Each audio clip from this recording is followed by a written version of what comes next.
while the massive containing walls employ irregular stone shapes more reminiscent of ancient Peruvian construction. How long have these stones been here? Were they a witness to the original carving of the Great Sphinx in a vastly remote age? What was the original purpose of this strange place? This living structure is totally atypical of Egyptian design. There is a complete lack of hieroglyphics, and the stones used are of a size rarely attempted anywhere else in dynastic Egypt. But it is not alone in Egypt. The massive power and simplicity is seen in only one other structure in Egypt, the Osirian, which may itself be another dramatic artifact of prehistoric Egypt. The Osirian seems to already have been an ancient ruin when it was unearthed by Seti I during the construction of the Temple of Abydos, whose strange L-shaped construction may have been a result of building around the unearthed Osirian.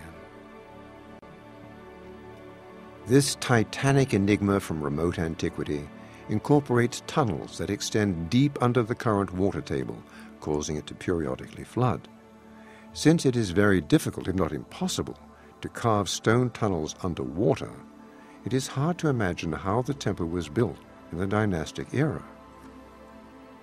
It seems to me that you have to have something seriously wrong with your head to imagine that this is built by the same guy who built that temple. I mean, it's just inconceivable.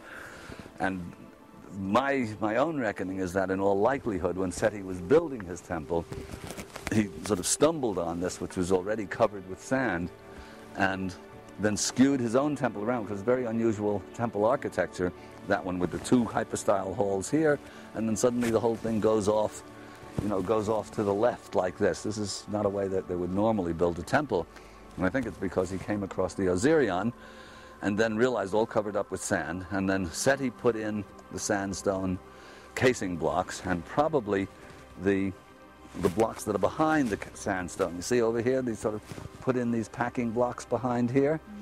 My conviction was that this is originally on floodplain. In other words, like Stonehenge. This is initially not cut into the ground.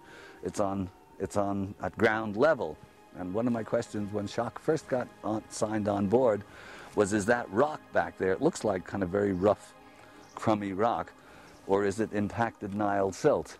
And Schock took one look at it and said, oh yes, this is impacted Nile silt.